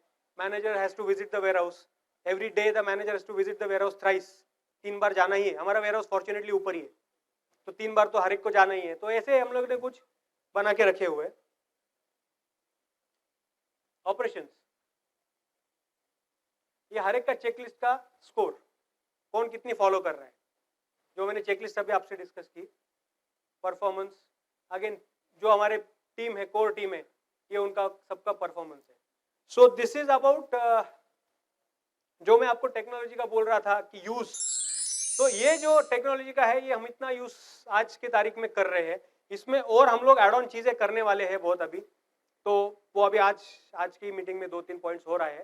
So my intention of showing this to Harish काका, न्यू दिस, उन्होंने देखा हुआ है, उनको पता है कैसा चलता है, पूरा इतना डिटेल में आपने आज पहले बार देखा होगा, बट उनको ओवरऑल आइडिया था। तो जब उनसे बात हुआ तो हमने म्यूचुअली डिसाइड किया कि अपन ये शेयर करते हैं सबके साथ में, क्योंकि अगेन मैं वही बोलूंगा आपको कि इट डजंट मैटर स्टोर कितना बड़ा है, कितना छोटा है, कितने लोग काम कर रहे हैं, अगर ये हम लोग मॉनिटर कर ले तो इसके वजह से अब ऑपरेशन नहीं देखना पड़ता है। अब मेरा फोकस सिर्फ परचेस और ग्रोथ ऑफ द कंपनी पे, ये छोटी छोटी चीजें, ये नहीं आया, वो नहीं आया, ये नहीं हुआ, माल ये स्टॉक में नहीं है, मेरा लुकआउट ही नहीं है, और पूरा डेलीगेट करके छोड़ दिया हुआ है, हम लोग इसमें देखते नहीं है। तो आज जो अपने पास, जिसके पास जितना डेटा है, अगर आप डेटा को कंपाइल करो एक जगह पे, और अगर एक जगह पे उसको प्रेजेंट करना चालू करो, और आपके टीम्स के साथ मीटिंग, अभी विशाल कुठे आहे तू, इकडे, ये विशाल है, ये हमारा पूरा शूटिंग सेक्शन का हेड है। अब ये है, इसके साथ में एक महेश है, आज जो महेश को आप पहचानते हो, महेश अनपढ़, लिखना पढ़ना भी नहीं आता। जब हमने चालू किया, हाईएस्ट रेजिस्टेंस मेरे को इन लोगों से आया कि माल तो चाहिए, और एक जो कॉन्सेप्ट है, माल है तो बिकता है, माल है तो बिकता है, माल है तो बिकता है, लेस इज मोर, अगर you have to survive, less is more, नहीं तो आप माल भरो। और अब अभी जस्ट रियलाइजेशन हुआ हमको, हमारा अभी बात भी हुआ महेश का, अभी हमने अभी जो फैब्रिक सेक्शन मैंने आपको दिखाया बहुत बड़ा कर दिया, और भरने के लिए बहुत माल लग रहा है, तो आप क्या करें। तो मैंने ऑलरेडी आर्किटेक्ट से बात करके जो शूटिंग के गाले हैं, 11 गाले चेंज करके वहां पे VM कर रहा हूँ, प्रेजेंटेशन, माल भरने की जरूरत नहीं है, क्योंकि इतना बड़ा दुकान बन गया तो माल भरना पड़ेगा, और माल नहीं भरा तो गंदा दिखता है। तो हम लोग एक दिवाली के पहले 11 गाले बंद करके उस पर प्रेजेंटेशन कर रहे हैं। सो ये लोग हैं आज, ये लोग सब सुबह, आज ये भी इसने भी मेमो अटेंड किया, इन लोगों से में से कोई भी पढ़ा लिखा नहीं है, कोई इसको भी पता नहीं है क्या सिस्टम है, क्या चलता है। आज ये लोग PPT प्रेजेंटेशंस बैठ के हमारे मीटिंग्स में करते हैं, कुछ नहीं, इनको सब नंबर्स पता है। अभी भी आप इनको पूछो, ये सब आपको नंबर्स पे बात करेंगे, अभी कोई इमोशन पे बात नहीं करता। मेरा पॉइंट क्या है, बिजनेस बहुत बार इमोशन पे चलाते हैं। जब मैंने ज्वाइन किया, मैं आपको just I share some you, बस तुझं पण सांगू,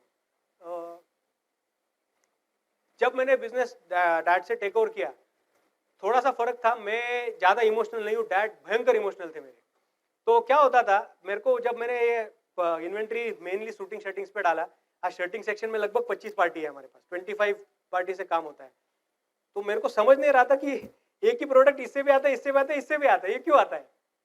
तो वो थोड़ा तो कंट्रोल आने के बाद में, जैसे वो लोग आते थे एवरी 15 दिन और माल लिखाने की उनको आदत थी, एवरी 15-20 दिन में कुछ ना कुछ माल कोई लिखाता था। सडनली माल लिखाना बंद हो गया। आज भी मेरे को बहुत लोग पूछते हैं, आज मेरे को बहुत लोग बोलते हैं यार प्रदीप भाई तो हमको कभी खाली हाथ नहीं छोड़ते थे। मैं बोला मैं भी खाली पेट नहीं छोड़ूंगा, आप बैठो, सैंडविच खाओ, कॉफी पियो, मेरे से गप्पे मारो, माल जब चाहिए मैं आपको होके फोन करूंगा, मैं आपको होके फोन करूंगा। एक साल थोड़ा टफ गया मेरे को। बहुत लोगों ने मेरे को ऐसा, उनको ऐसा लग रहा था कि मैं क्या कर रहा हूं, मैं इग्नोर क्यों कर रहा हूं, डैड के बाद में हमारा काम होगा कि नहीं होगा। But end of the year ultimately अगर मैं किसी से 1000 मीटर का काम करता था तो 1000 मीटर का काम हो गया, सिर्फ जब मेरे को रिक्वायरमेंट थी तब हुआ। तो वो थोड़ा सा जब चेंज लाया तो ये सब और मतलब मैं पूरा क्रेडिट अगेन टेक्नोलॉजी को ही दूंगा। अगर अपने हाथ में इतने सब फिगर्स है और अपन नहीं देखे तो वो फिगर क्यों कर रहे हैं, फिर तो हाथ में वो बही खाता लेके उससे हाथ से बिल करो, फिर क्यों बारकोडिंग करना, क्यों स्कैनिंग करना, क्यों ये सब चीजें करनी। So this was the main intention of आपको सबको दिखाने का कि क्यों टेक्नोलॉजी को हम लोगों को एनहांस करना चाहिए, पकड़ना चाहिए। और हम लोग और एक सब मतलब एक कंसेप्शन ऐसा है कि सेल्समैन सेल करता है, मैं थोड़ा उस पर डिफर करता हूं। सेल्समैन नहीं सेल्स करता है, आपका ऑर्गेनाइजेशन सेल करता है, आपका मैनेजमेंट और ऑपरेशन सेल करता है।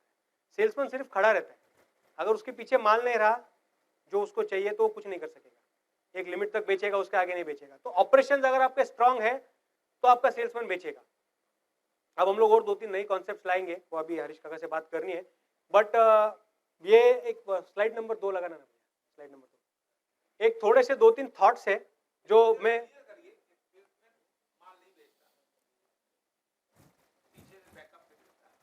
पीछे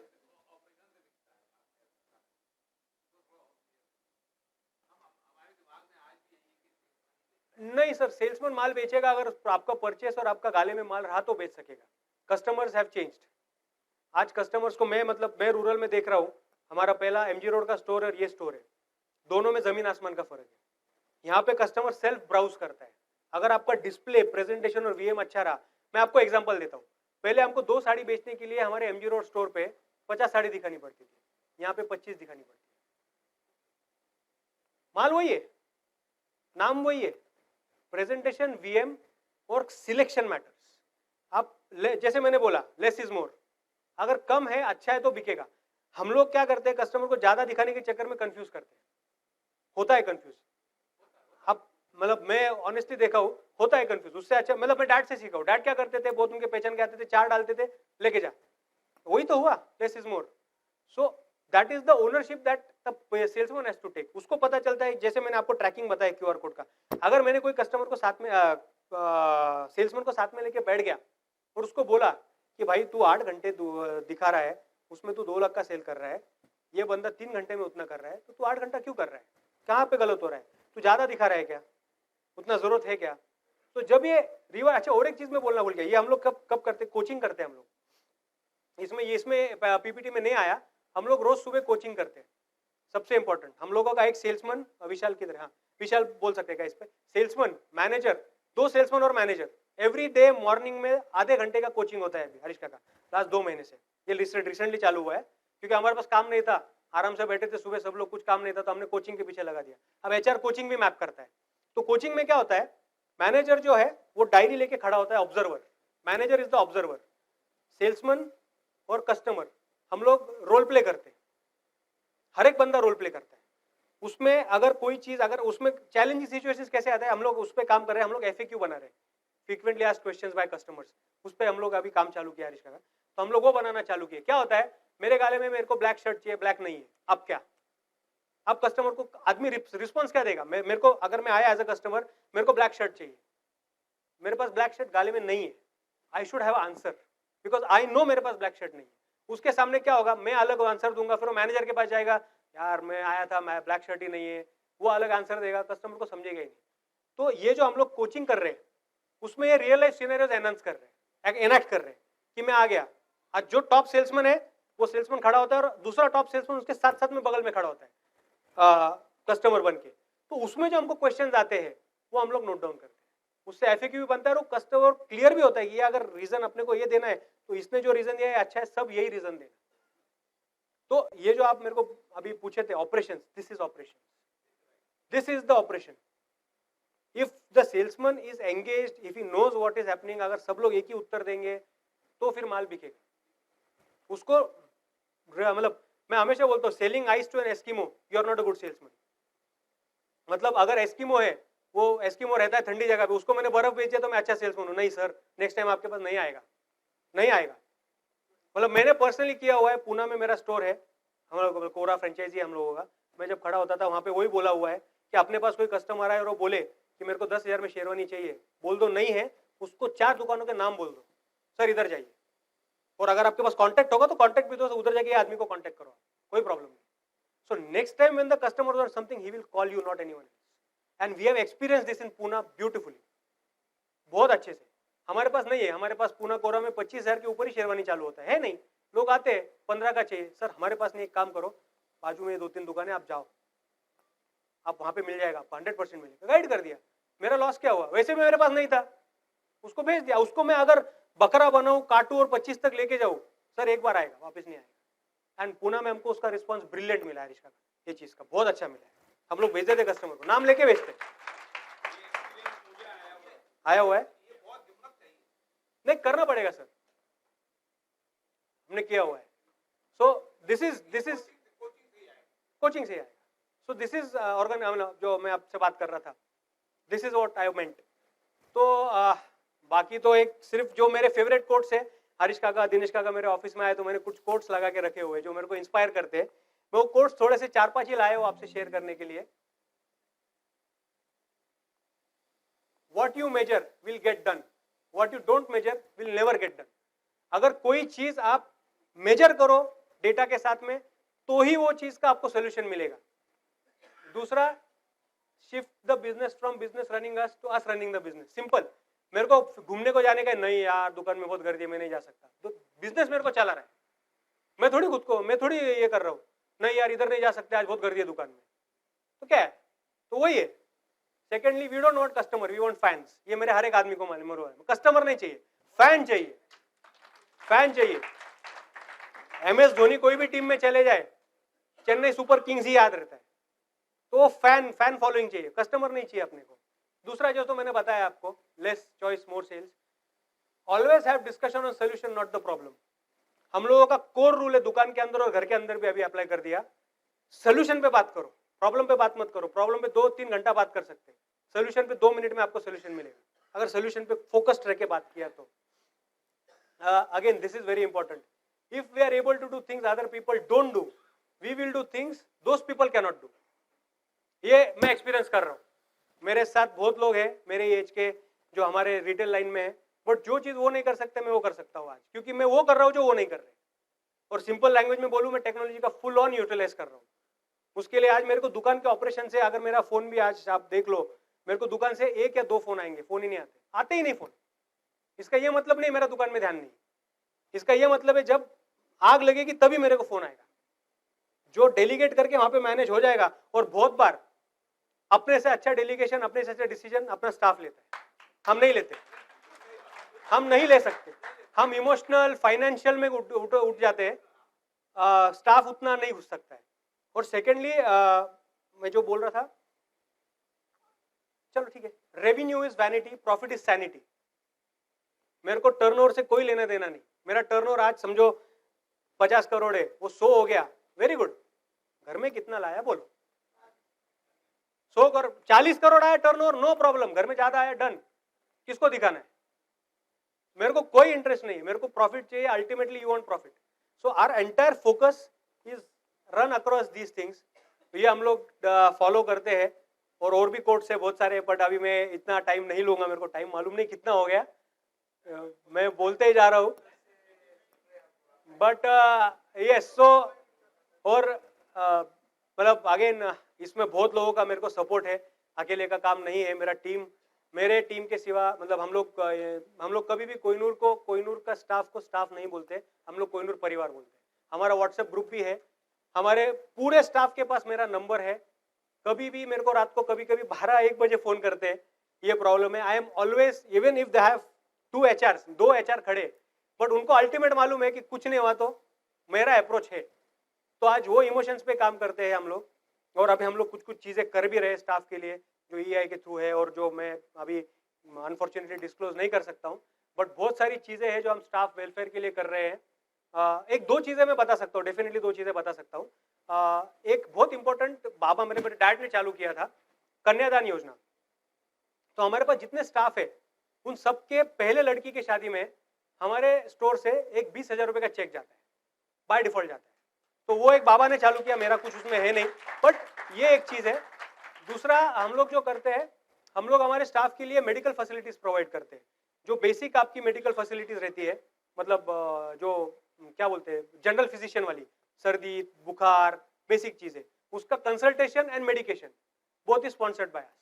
उनको बाहर कहीं जाना नहीं है। बच्चों का भी एक डॉक्टर हमने करके रखा हुआ है। तो ये 2-3 चीजें हैं जो हम लोग कर रहे हैं, और 2-3 चीजें हैं वो मैं अभी अनफॉर्चुनेटली डिस्क्लोज नहीं कर सकूंगा।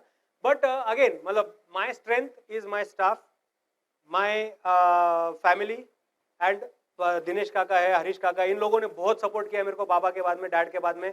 इनके बगैर मैं लिटरली बोलता हूँ, मतलब दोनों का, दिनेश काका हरीश काका, दोनों का हफ्ते में एक फोन आएगा मेरे को, और कुछ नहीं, क्या चल रहा है, सब ठीक है ना, ओके ना, कुछ प्रॉब्लम है, बस। आज क्या होता है सर, यही चीजें होती है जो सपोर्ट मिलता है। और मे बी ये सब डिसीजंस जो लिए, ये जो चेंजेस किए, मे बी अगर बाबा होते तो मैं इतने सारी चीजें कर सकता या नहीं कर सकता मालूम नहीं, क्योंकि एक रेजिस्टेंस आता है कि उनको 40 साल का एक्सपीरियंस है, और मैं बोल रहा हूं माल नहीं भरने का। आज वो आई डोंट नो, वो चैलेंजिंग सिचुएशन होता था। बट जैसे हमारी भी दिनेश काका मेरी अभी बात हुई, हम लोग रेमंड में गए थे, अवार्ड नहीं मिला था, अवार्ड किसको चाहिए, फॉरफिट चाहिए, जो एक थॉट प्रोसेस है। अब कोई किसी के लिए भाग नहीं रहा है, अपने को खुद के लिए भागना है। और अगर खुद के लिए भागना है तो अपने को खुद का स्ट्रेंथ, बैकग्राउंड स्ट्रांग करना पड़ेगा। और मतलब मैं ये सब करने का सबसे मेन रीजन आपके साथ आज डिस्क्लोज करता हूं, मतलब मैं सबको बोलता हूं, मेरे स्टाफ को पता है, मैंने उनको बोल के रखा है, डैड जितना फास्ट गए, जितना अनएक्सपेक्टेडली गए, मतलब हमारे साथ तो सर क्या हो गया, 2018 में दादा चले गए, 2020 में बाबा चले गए, और हमारा फैमिली छोटा है, बहुत छोटा है, मतलब हम एक मेरे, हम लोग कोई ना चाचा ना मामा ना कोई कुछ, हम लोग ये। तो जब डैड गए उसके बाद में ये सब चालू हुआ, क्योंकि मेरे को ऐसा था कि मेरे को कल कुछ हो जाए तो क्या, क्वेश्चन मार्क। मेरा बच्चा 15 साल का है, लड़की 12 साल की है, तो क्या, आज इतना अगर लेगेसी खड़ा हुआ है तो ये आगे कैसे जाएगा। जब डैड 18 अगस्त को, जैसे मैंने बताया 2020 18 अगस्त डैड पास हुए, उसी दिन शाम को मेरे को भी कोविड डिटेक्ट हुआ, सेम शाम को। तो 19 को मेरा जो बर्थडे था, उसी दिन मैं जाके पुणे के एक हॉस्पिटल में एडमिट हो गया, और मैं 11 दिन हॉस्पिटल में था। उसमें से 6 दिन वर एक्सट्रीमली डिफिकल्ट, क्योंकि 6 दिन मेरा बुखार 2 के नीचे गया ही नहीं, और मैं रोज मतलब वहीं पे अकेला था। तो सिचुएशन भी ऐसा था कि कोविड में कोई आ भी नहीं सकता था। तो रात को मेरे को याद है, रात को बुखार कम करने के लिए टेंशन, बुखार जाना चाहिए, तो एक हाथ में सलाइन लगा हुआ, एक ही हाथ से खुद को रुमाल रखो डालो, वापस रखो डालो, वो सब नाटक चालू था। बट उसमें रियलाइज ऐसा हुआ कि यार ये रूम के बाहर अगर मैं नहीं गया तो क्या, और मेरे को तो लगा था मैं नहीं जाऊंगा ये रूम के बाहर, but all good wishes, everything, I am out. But the reason this is created, कल अगर मैं नहीं हूं, मेरे को मालूम है ये लोग खींच लेंगे, क्योंकि इनको सब पता है। आज परचेस में भी लगभग सब ट्रेन हो रहे हैं। तो ये सिनेरियो अगर आ गया और मेरे पास अगर इंफ्रास्ट्रक्चर खड़ा रहा, तो ये मेरे लिए आज एक इंफ्रास्ट्रक्चर है, ये बेसिस है, जिसके ऊपर मेरे को अगर कल एक्सपेंशन भी करना है, कल मेरे को फ्रेंचाइजीज देनी है, तो अगर मेरे इथिक्स क्रिएटेड है, मेरा फॉर्मेट क्रिएटेड है, इसको रेप्लिकेट करने में टाइम नहीं लगेगा। और मैंने ये ट्रायल एरर मेरे MG रोड स्टोर से साविड स्टोर पे किया, मतलब पहले इधर हाथ जलना है, जितना जलेगा इधर ही जलाएंगे, इधर अपना गुडविल है। सो ये पूरा उठा के जब डाला, आज आई एम टेलिंग यू, मेरे अनपढ़ मैनेजर्स हैं जिनको पढ़ते नहीं आता है ढंग से, लिखते नहीं आता है, बट वो प्रेजेंटेशंस कर रहे हैं। अगर सिंपल सर, अगर कोई मोबाइल ऑपरेट कर सकता है, स्मार्टफोन, तो वो सब कर सकता है। उसको लिखना आता है, पढ़ना आता है, immaterial, all this is that, और सबके मोबाइल में डेटा जाता है। सो बस यही था कि टेक्नोलॉजी इन्वेंट्री तक सीमित नहीं है, technology goes down to customer behaving patterns, employee behaving patterns, purchase patterns, sales patterns, everything. So this is जो प्रोडक्ट जो एक प्रेजेंटेशन हरीश काका और मेरा जो बात हुआ रखने का, तो दिस इज इट. अगर किसी को कुछ पूछना है, थैंक यू. इसमें से बहुत सारी चीजें बहुत लोगों को पता भी होगी, बट बहुत लोगों को पता नहीं भी होगी. अगर इसमें से 2 लोगों को भी पता नहीं है तो आई एम हैप्पी कि चलो 2 लोगों को तो पता चला कुछ. सो किसी को कुछ अगर इसमें क्वेश्चंस है, पूछना है, तो प्लीज फील फ्री, अभी, बाद में, कभी भी. Retail ware, we only use to retail ware. तो सॉफ्टवेयर भी retail ware use.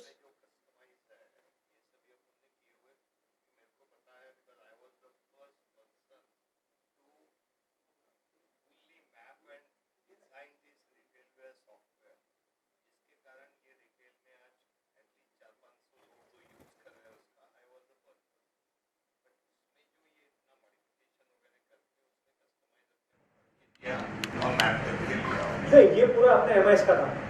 So that is why we have got an onboard MIS, who is again the integral part of the MDO. जो managing director office बोला मैंने, MIS is a very integral part. तो MIS का काम ये data Dick कर, data खोदो. और अभी तो रिपोर्ट्स, मतलब अभी विशाल है, महेश है, आज ये लोग बोलते हैं उसको मला ही रिपोर्ट काढो, मेरे को ये रिपोर्ट निकाल दे, मेरे को रिपोर्ट. मैं नहीं मानता, मैं तो सिर्फ अभी इतना देखता, बाकी का अंदर का रिपोर्ट ये लोग खुद जाके बना के लेते हैं अभी MIS से. मेरे को ये टाइप का रिपोर्ट चाहिए. हर एक मैनेजर का फॉर दैट मैटर, अगर शूटिंग सेक्शन MG रोड और शूटिंग सेक्शन सावेडी, दोनों का रिपोर्टिंग अलग है, क्योंकि इनका रिक्वायरमेंट कुछ और है, उनका रिक्वायरमेंट कुछ और है. तो MIS का काम ही वो है, दिन भर बैठो एक्सेल में बैठो, निकाल दो. सो एंड जो QR का बोला वो मैंने बनवा दिया, जो मैंने जोड़ी लगाओ बोला वो मैंने बनवा दिया, वो मेरे को चाहिए डिटेल्स. और QR codes are scanned with the employee's mobile phone, or you have your own tabs? No, I have every manager has a mobile phone. तो QR जोड़ी will उसके ऊपर वो सॉफ्टवेयर डाल के रखा हुआ है. उसको सिर्फ हमारे जितने स्टाफ है सबको ये आता है, अपना क्या बोलते हैं, बैच, आई कार्ड के ऊपर सबका QR code. So manager will go to the counter and no one goes to the counter. Customer आ गया, जैसे हैंड ओवर करते हैं, स्कैन छोड़, कुछ नहीं करते. वो कौन सा सॉफ्टवेयर है? वो रिटेल वेयर, वो हम लोगों ने डेवलप करके लिया. No one has done it. बहुत लोगों को पता नहीं ये. ठीक है, सबको बेनिफिट होता है. आप लोग क्या, everyone should have a report like this, better for the industry. जैसे आपने बताया कि भाई परचेसिंग के लिए हैंड आपके पास कम है, और आप आपके बंदे को मैनेज ट्रेन करके उसको परचेसिंग को उस पर पूरा फेथ करके ये करते हैं, तो उस पर फेथ करने को क्या, उस पर कैसे मैपिंग, उस पर फेथ कैसे किया जाए? यानी कोई जो बंदा आप परचेसिंग को भेज रहे हो, अभी जैसा आपकी परचेसिंग भी लूज है, और उस फिर वो आपके इतने बड़े परचेसिंग पे कुछ नहीं कर पा रहा है, या कुछ वहाँ पे कुछ उसके हाथ से कुछ कम ज़्यादा कर रहा है, ये कैसे आप मैप कैसा करते हैं? नहीं सर, परचेसिंग आज भी पूरी मेरे हाथ. मैंने बताया ना, परचेसिंग नहीं छोड़ा, ऑपरेशन छोड़ दिया, दुकान छोड़ दिया, परचेसिंग नहीं छोड़ा, वो नहीं छोड़ूंगा.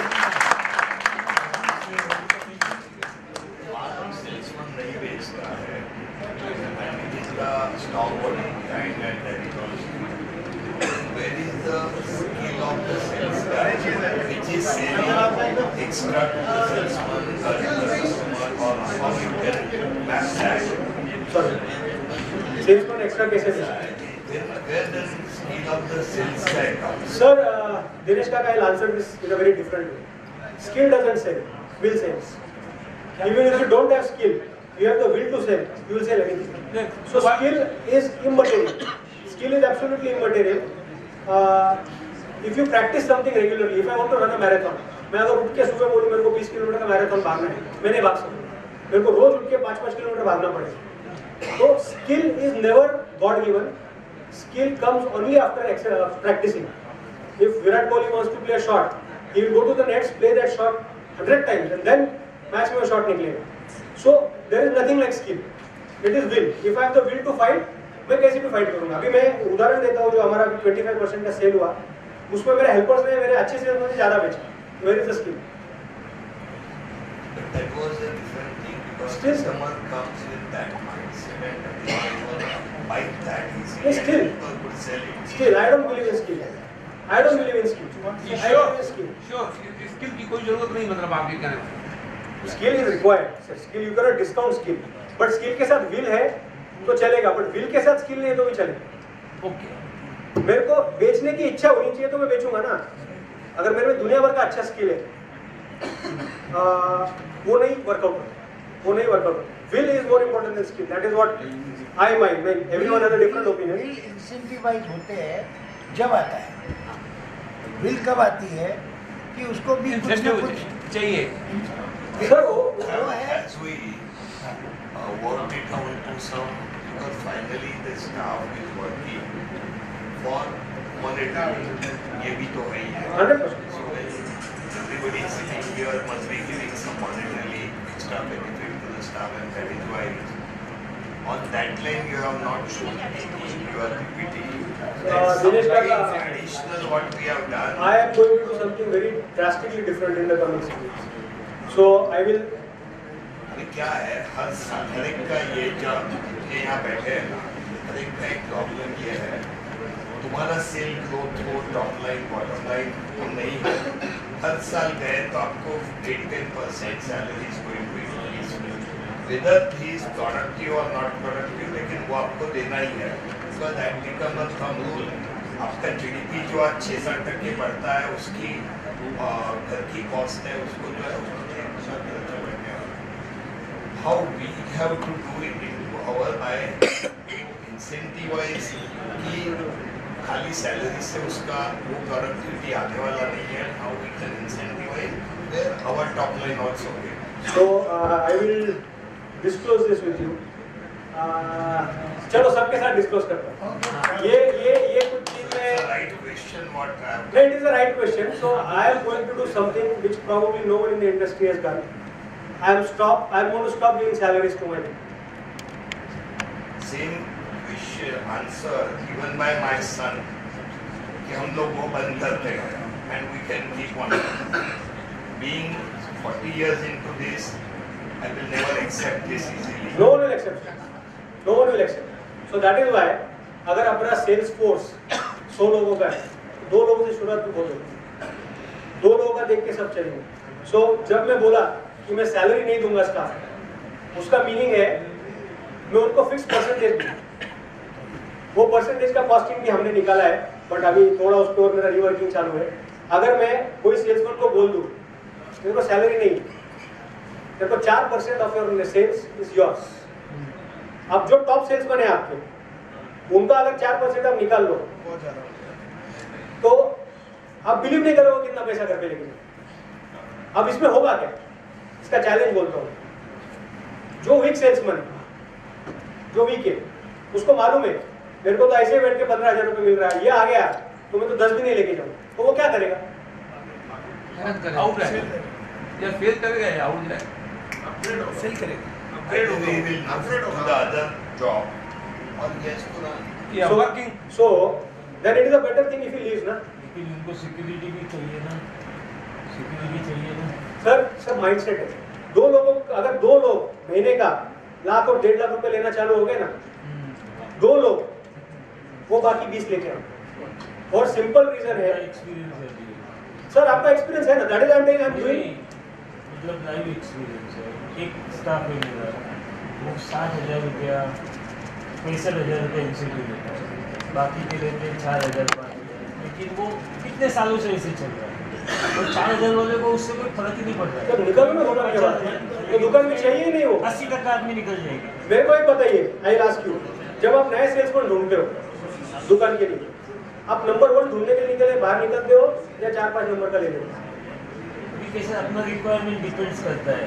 आज मेरे को उतने नंबर्स चाहिए नंबर मिलते नहीं है वो लेवल के तो क्या करूँ. आपको नंबर 1 सेल्समैन ढूंढते हो आप लेते हो या आप हायर करते हो 4 तो नंबर. अपन वही करते हैं लेकिन आज मेरे को उतने नंबर्स चाहिए ना.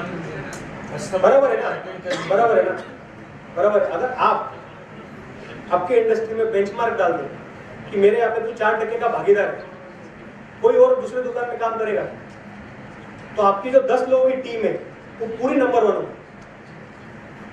सब जगह से नंबर वन निकल के आपके पास है, क्योंकि उनको पता है मैं महीने का 2 लाख रुपए इधर से लेके जा सकता हूँ, 4% मिलता है, कहीं नहीं काम करेगा।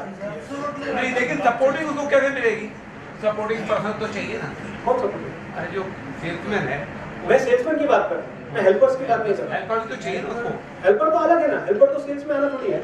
मैं हार्डकोर सेल्स की बात कर रहा हूँ, हेल्पर की बात नहीं कर रहा हूँ। और सेकंड मैं आपको इसमें भी क्रॉस करता हूँ, ये हमारे यहाँ पे भी एक्सपीरियंस है।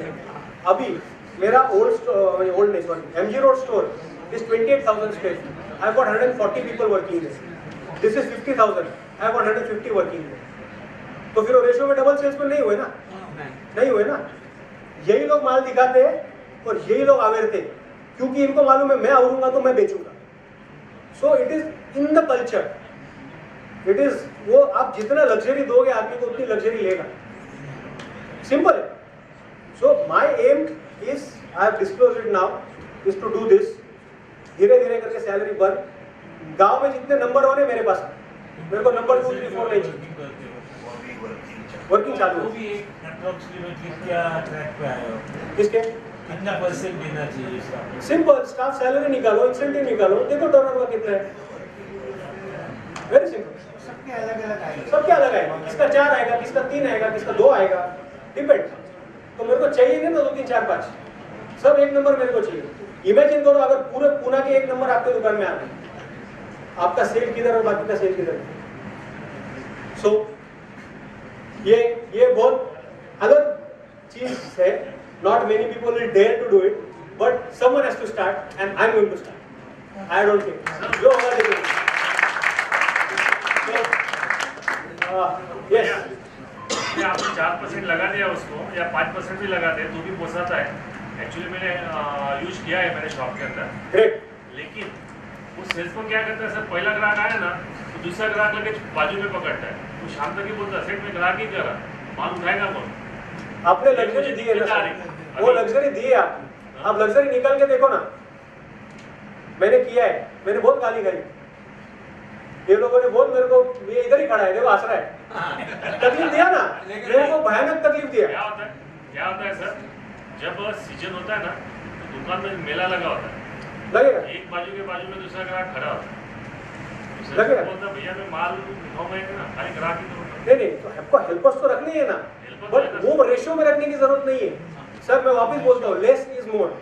अगर आपके पास सब एक नंबर जमा हो गए ना, आप मैं चैलेंज देता हूँ, आपके जितने लोग यहाँ पे बैठे जिनका टॉप 1 नंबर सेल्समैन है, वो कम माल में धंधा करता हूँ, कमाल में धंधा करेगा। मेरा चैलेंज है आपको, मेरे को दिखा दो तो हो गया ना। अगर सब 1 नंबर आपके पास आ गए तो वैसे भी माल कम आना है लाइफ में, कम माल में धंधा होना है। सो इट इज साइकोलॉजी, वो अपन रिस्ट्रिक्शन लाते हैं, ये नहीं हो सकता। आप स्टाफ के ट्रेनिंग में क्या करते हैं? स्टाफ का ट्रेनिंग मैं बताया ना, जो हम लोग सुबह कोचिंग करते हैं, बहुत बार मैं भी रहता हूँ कोचिंग के अंदर। मेरे को अगर कुछ पता चलता है कि कोई नया चीज इंट्रोड्यूस करना है तो कोचिंग में ही बाहर निकलता है। आप कोचिंग करके जब देखते हैं ना, जब लोग स्टाफ एक दूसरे से बात करते हैं, अपन सुनते हैं ना, तो पता चलता है अरे क्या पागल जैसा आंसर दे रहे हैं, ये आंसर ही नहीं है वो चीज जो अपने को पता है। एज पर हम एज ओनर्स हम लोग हर एक कस्टमर को अटेंड कर सकते हैं क्या? नहीं। तो अगर हमको हर एक कस्टमर को अटेंड करना है, चल सिंपल, आप लोग सब इतना ट्रैवल करते हो, आप कभी भी कोई भी ताज के होटल में जाइए, आपको ग्रीट कैसा करते हैं? सब सेम करते हैं ना। आप थाईलैंड चले जाओ, आप दुबई चले जाओ, आप इंडिया चले जाओ, बॉम्बे चले जाओ, ताज का हर एक आदमी आपको ग्रीट कैसा करता है? That is it, uniform. तो अगर वो हर एक सेल्समैन एक बात बोला, हम लोग चलो और एक बात शेयर करते हैं। हम लोग एक सेशन लेते हैं जिसको हम लोग बोलते हैं स्पीच, संवाद।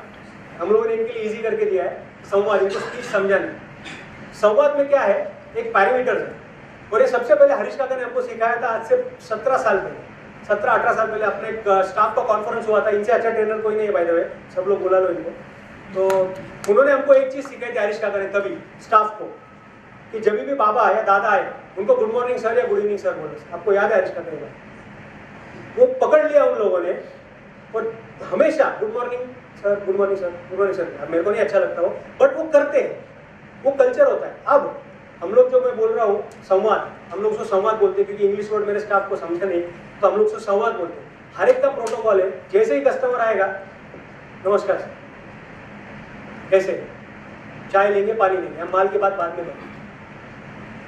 तो ये जब होता है ना, अभी भी इस पे बहुत काम चालू है, बहुत लोग हमारे इस पे ढीले हैं, बट जब हर एक स्टाफ का आदमी एक तरह से बात करना चालू करेगा ना, आपके कस्टमर को पता चलेगा इज द राइट प्लेस। हर एक जना उसको एक ही चीज ऑफर कर रहा है, एक ही चीज पूछ रहा है। आज सिंपल है, हम लोग जब घर से दुकान से घर पे जाते हैं और अपने बच्चे या कोई भी या वाइफ सबके लिए वाइफ, और वाइफ अपने को रोज घर पे बोले कैसा रहा दिन आज का, कैसा लगेगा, कैसा लगेगा, होता है क्या कभी, उल्टा होता है, ये तो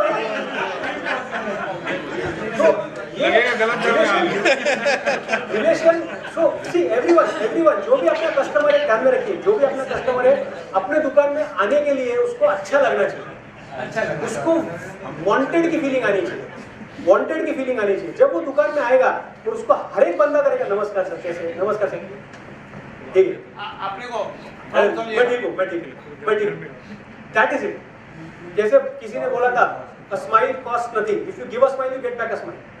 कभी भी आप हंसो तो सामने वाला हंसेगा ही, आपको जान हो या पहचान हो, अगर अनजान आदमी के सामने हंस दो वो भी हंस के निकल जाए, तो कस्टमर है, ये तो कस्टमर है, हंसो ना, क्या जाता है।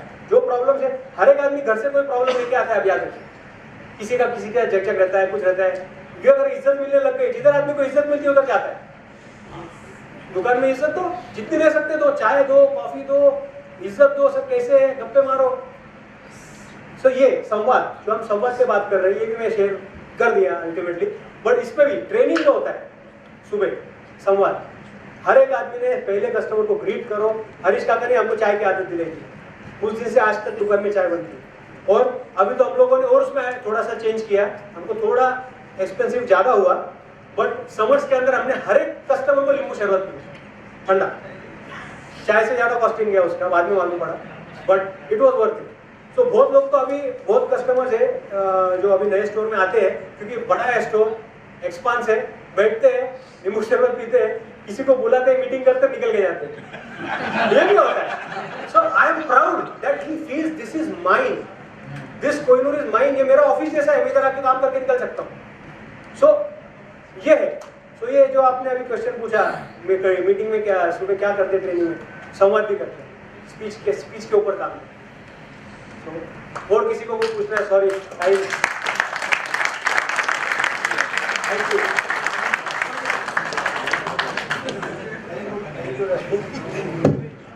अब मैं अश्विन की बात को सपोर्ट करने के लिए एक दो बातें बताऊंगा। सबसे पहले जरूरत नहीं, तेरी बात समझ में आ रही है ना? आ रही है। आवाज में दम है?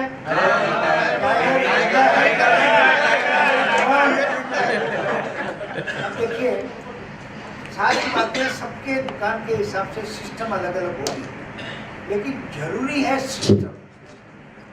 मैं ये सोचूं कि मैं कंप्यूटर नहीं होता तो आज जितना धंधा है उसके लिए 40 मुनीम जी दिन भर अकाउंट लिखते रहते, 60 लोग बिल बनाते रहते, और बैलेंस शीट कभी मिलती ही नहीं, खाता मतलब शाम को अपना बुक कभी मिलता ही नहीं, साल भर में नहीं मिलता। मतलब है सिस्टम जरूरी है, टेक्नोलॉजी का उपयोग जरूरी है। मार्केट में सबसे पहले फैक्स मशीन लाने वाले हम थे, कंप्यूटर में बिल बनाने वाले हम थे।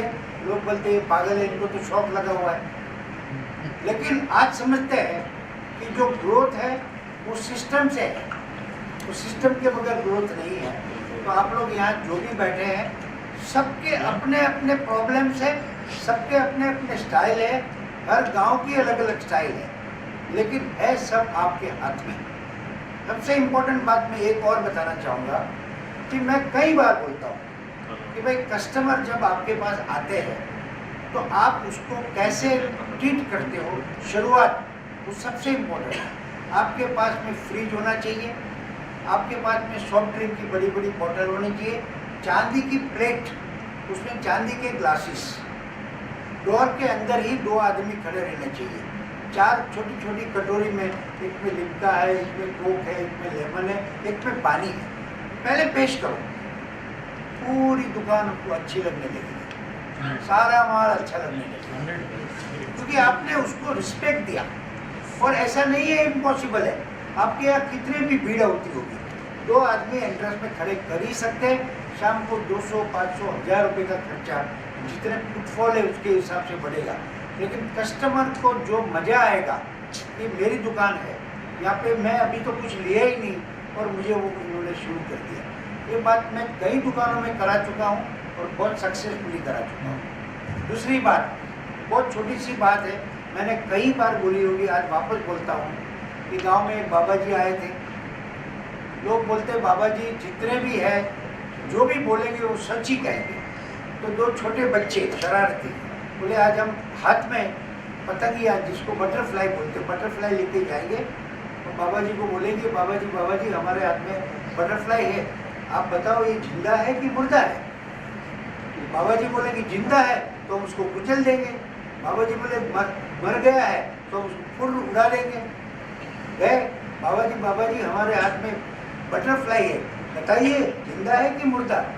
बाबा जी तो बाबा जी थे, बोले बाबा बच्चों सब आपके हाथ में है, जिंदा या मुर्दा आपके हाथ में है। तो हमारे हाथ में सब कुछ है। सिस्टम बहुत जरूरी है, अपने अपने दुकान के अनुसार, अपने अपने व्यापार के अनुसार उसको आपको कन्वर्ट करना पड़ेगा। उन्होंने अपने हिसाब से कन्वर्ट किया, आपके प्रॉब्लम आपके हैं, आपकी गांव आपके हैं, आपको अपने हिसाब से करना है, लेकिन जी जान लगा के करना है, 24 आवर सोचना है और सिस्टम से काम करना है। फिर सिस्टम काम करेगी, आप फ्री रहोगे और हमारे साथ दुनिया घूमोगे।